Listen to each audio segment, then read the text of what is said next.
Buenos días, compañeros. Mi nombre es Azucena Barroso y les voy a presentar el informe final. Visión teórica del moving y su intervención en México. Fue meramente documental y está ubicada en la línea 6 de salud organizacional. Decido investigar acerca de este tema, ya que en algunas entrevistas de reclutamiento, cuando pregunto a los candidatos acerca de su motivo de salida de sus empleos anteriores, varios de ellos responden que renunciaron porque hubo un conflicto con supervisor o hubo un conflicto con sus compañeros. Y pues es aquí donde comienza mi roncha en saber qué es lo que está pasando en las organizaciones, porque es que las personas deciden renunciar antes de, no sé, buscar una solución, o que la misma organización, antes de dejar ir a sus empleados, pues busquen una solución. En cuanto a la justificación, un tema importante es que en México la violencia es un tema que está muy normalizada, y pues el acoso laboral, que también se denomina moving, pues se ha visto un incremento, o pues ha estado incidiendo en sectores tanto informales como formales, y pues ha estado presentando un reto para la gestión de recursos humanos, ya que este es considerado un riesgo psicosocial. Estadísticamente, entre el 15 a 20% de los trabajadores ha vivido acoso laboral. Sin embargo, no todas las personas acuden a denunciar y no hay registro ni datos específicos del tema. Esto es importante, ya que el moving puede tener afectaciones tanto en la vida y salud de las víctimas, tanto como en los entornos laborales. Por lo anterior, es fundamental que la población y los empleadores aprendan a distinguir las características que definen al moving, los factores que influyen en su aparición, su desarrollo en nuestro país. Estrategias como la información, la concientización de los empresarios y trabajadores son necesarias para erradicar este tipo de violencia en los entornos laborales. Además, también debe existir una regulación a través del establecimiento de límites claros y la apropiada implementación de protocolos de prevención e intervención para la atención del riesgo. El objetivo principal que había puesto en mi proyecto era plantear una compilación de revisiones teóricas actualizada del moving para conocer y comprender los factores que influyen en sus implicaciones laborales, además de clasificar las conductas relacionadas y delimitar su conceptualización en México y Latinoamérica. Y aquí es donde tuve incidencia, ya que no revisé la taxonomía de Bloom, y pues me di cuenta que conocer y comprender son niveles de aprendizaje y no pueden ser utilizados como verbos. También me di cuenta que en un objetivo no puede haber más de un verbo, y pues que estaba siendo muy descriptiva y no tenía una finalidad mi objetivo.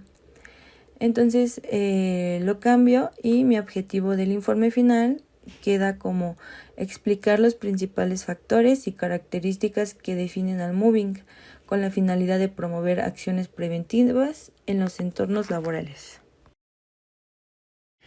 Al intentar definir el término moving, pues me encuentro con una variedad de conceptos como hostigamiento moral, acoso moral, linchamiento emocional en el trabajo, acoso laboral. Al final tienen el mismo significado como conducta abusiva que denigra a una persona en el trabajo, o conducta abusiva intencional que degrada las condiciones del trabajo de una persona, agresiones colectivas que van dirigidas a un blanco en el trabajo, actos de agresión repetidos y continuados de forma individual o colectiva, provocando daños personales y su expulsión del trabajo. Al final, pues a mi parecer todos son conceptos parecidos, Y pues decidí no solo quedarme con un concepto y realicé una tabla con todos los términos encontrados. El moving, de acuerdo con Lehman, está caracterizado por un encadenamiento de comportamientos hostiles dirigido por una o varias personas, que principalmente es dirigido hacia un individuo arrastrado a una posición de indefensión ante acciones que han sido de manera frecuentes durante un largo periodo y debido a esta frecuencia y duración ocasionan un considerable sufrimiento psíquico, psicosomático y social. En América Latina, el moving apenas comienza a tener eco en algunas investigaciones y pues hay pocos países que han promulgado leyes para la protección de las víctimas. En mi investigación me encontré que México introdujo el acoso laboral bajo la denominación de hostigamiento, regulado por primera vez y haciendo una distinción del acoso sexual. Pero me encontré que su definición es bastante limitada. También realicé una tabla donde vienen pues algunas leyes mexicanas que protegen a las víctimas, como es la Ley Federal del Trabajo, que prohíbe cualquier situación discriminatoria en el ámbito laboral y define el hostigamiento y el acoso sexual como manifestaciones de la violencia. En el Reglamento Federal de Seguridad y Salud en el Trabajo, me encontré que define los riesgos psicosociales como aquellos que, entre otras consecuencias, pueden provocar daños a la salud. Asimismo, define la violencia laboral como actos de hostigamiento, acoso o malos tratos en contra del trabajador que pueden dañar su integridad o su salud. Y por último, encontré en el Código Penal Federal y este señala las sanciones aplicables a las personas que con fines lascivos hostiguen o acosen. Sin embargo, queda establecido en este ordenamiento que solo se procederá en contra de la persona hostigadora a petición de la persona ofendida. Las leyes expuestas aún tienen carencias, faltan disposiciones para responsabilizar al patrón del medio ambiente laboral, así como medidas preventivas y su consideración como riesgo de trabajo. Clasificar el moving era algo que no tenía considerado, pero pues ya realizando la investigación, pues me pareció importante sí delimitar qué sí es moving y cuál es otro tipo de violencia. Entre las clasificaciones encontré que el moving van a ser acciones contra el ejercicio del trabajo de la persona, acciones contra la reputación o la dignidad de la persona, situaciones de inequidad, manipulación de información. Y otro autor menciona que los principales comportamientos que se destacan es atacar la reputación de la víctima, como correr rumores, difamarla, ponerla en ridículo, o la incomunicación, que se refiere a que a la víctima no se le permite expresarse, nadie le habla a él, y continúan críticas en voz alta y miradas de reproche. Otra sería el aislamiento. En la víctima pues le hacen vacío, le niegan el trabajo o le dan tareas por debajo de sus competencias, tareas humillantes, hacerle repetir el trabajo, descalificarlo, negarle medios para la realización del trabajo, amenazar, sancionar o un despido. Existen varios tipos de moving. Uno de ellos es el vertical descendente. Este está caracterizado porque el acosador se desempeña como jefe o autoridad de la víctima. El siguiente es el vertical ascendente. Esta modalidad de acoso tiene como protagonistas a un grupo de trabajadores que asedian a su jefe inmediato. Suelen presentarse cuando un nuevo jefe intenta cambiar los sistemas o procedimientos de trabajo o corregir situaciones irregulares. El otro tipo de moving es denominado horizontal. Este se caracteriza por tener como sujetos activos a un grupo de trabajadores y como sujeto pasivo a un trabajador y son de la misma jerarquía.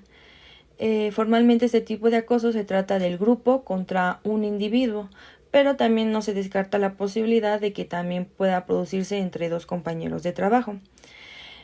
Este tipo se puede presentar cuando alguien es de nuevo ingreso y los trabajadores no aceptan su forma de trabajo. Y por último está el tipo mixto. Aquí esto se inicia cuando una o varias personas violentan a su vez a otra persona de la misma posición jerárquica. Pero cuando el jefe tiene conocimiento de esta situación, en vez de intervenir en favor de la parte acosada, no adopta ninguna postura o algún tipo de solución y al contrario aumenta las acciones violentas en complicidad con la parte agresora. Un apartado que también consideré importante es ver cuáles son las fases del moving, cómo es que inicia y cómo es que puede terminar si es que no hay una intervención adecuada. Lehman considera 4 fases. La primera pues es el inicio del conflicto. Aquí pues esto se pone como excusa para justificar el posterior acoso. La segunda fase es cuando empiezan las conductas hostiles. Estas se empiezan a ser repetidas habitualmente y durante un tiempo prolongado. Aquí es cuando el acosado tiende a dudar de su interpretación acerca del conflicto, no comprende o evita la realidad negándose. Aquí la víctima puede reaccionar con ira o agresividad hacia el acosador. La tercera fase es la de estigmatización. Aquí la víctima ya es consciente de la situación, comienza a tener complicaciones para realizar su trabajo, empieza a tener un sentimiento de desmotivación, la situación se vuelve más incómoda para la dirección, que aquí es cuando decide actuar institucionalmente ante el caso.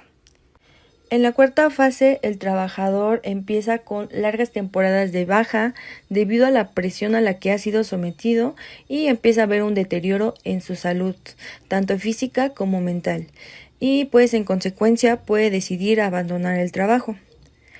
Y algunos autores agregan esta fase quinta, donde es como la fase de recuperación.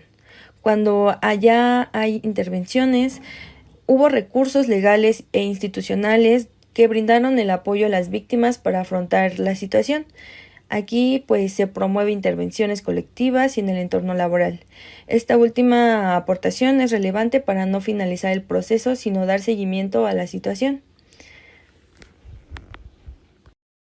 Al comenzar a investigar acerca de las consecuencias del moving, pues me di cuenta que no solo eran consecuencias organizacionales, sino que también había consecuencias individuales de la persona acosada. Así que pues decidí hacer pues la división para que sea más entendible. De igual forma, hay varios autores. Igual realicé una tabla, pero en esta ocasión voy a mencionar acerca de cómo los clasificó la OMS. Como consecuencias individuales psicopatológicas, aquí hay reacciones de ansiedad, apatía, problemas de concentración, cambios de humor, insomnio, falta de iniciativa, pesadillas recurrentes, y también los dividió como consecuencias psicosomáticas. Estas están más relacionadas a la salud física, como hipertensión arterial, ataques de asma, palpitaciones cardíacas, pérdida de cabello, dolor de cabeza, dolores articulares, migraña y pues dolor de estómago. Y también lo dividió como consecuencias comportamentales. Aquí ya puede llegar a ser trastornos alimenticios, puede ser consumo de drogas, alcohol, incrementar el consumo de cigarro o hasta disfunción sexual.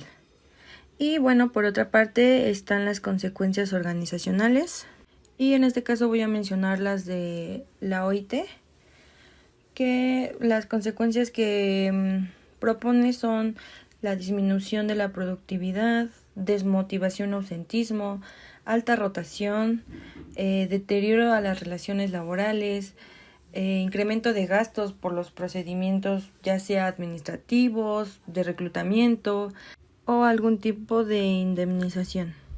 Y las consecuencias que menciona la OMS son costos adicionales de jubilación, daño a la imagen de la empresa, disminución de la competitividad, disminución de la calidad de los productos, incremento de personas no aptas para el trabajo, incrementa el cambio de trabajadores, empieza a haber un deterioro al clima interpersonal, hay pérdida de trabajadores calificados, hay una reducción en la productividad tanto individual como grupalmente.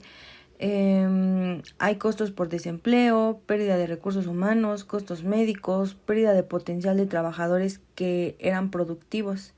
Todos estos elementos causan pues un impacto económico en la organización. Es por ello que es necesario insistir en la dirección acerca de comprender el fenómeno del moving, ya que supone un problema, y no un problema particular entre individuos, sino más bien algo organizacional. No solo eran consecuencias organizacionales. Como último apartado voy a hablar acerca de la intervención del riesgo, tanto intervención primaria, secundaria y terciaria, divididos en qué se puede hacer como organización y como individuo. Entonces, comenzando con la intervención primaria, a nivel organizacional, lo que se puede promover son políticas de cero tolerancia, que se abran canales de comunicación, formación y entrenamiento dirigidos a prevenir la violencia laboral. A nivel individual, sería empezar a ver estrategias de afrontamiento, identificar la situación real del acoso y localizar al acosador, comunicar a la familia y amigos la situación que se atraviesa. Como intervención secundaria a nivel organizacional, algunas cosas que pueden empezar a hacer es la detención inmediata de actos violentos, iniciar la investigación interna una vez que se da el aviso y que haya un mediador imparcial. A nivel individual es el desarrollo de habilidades asertivas, contar con un confidente, guardar evidencias y, lo más importante, denunciar.